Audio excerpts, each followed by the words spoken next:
ก่งมากค่ะน้องหมวยหยิบกินดีๆค่ะเร็วๆยายกินเลยค่ะ โอ้ยายหยิบถั่วกินเลย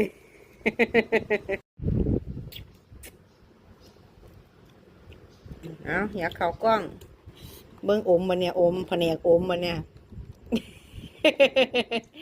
ก้มครับเวลากินรู้จักก้มหัวให้กับข้าวบ้างครับ อย่าเงยโอเค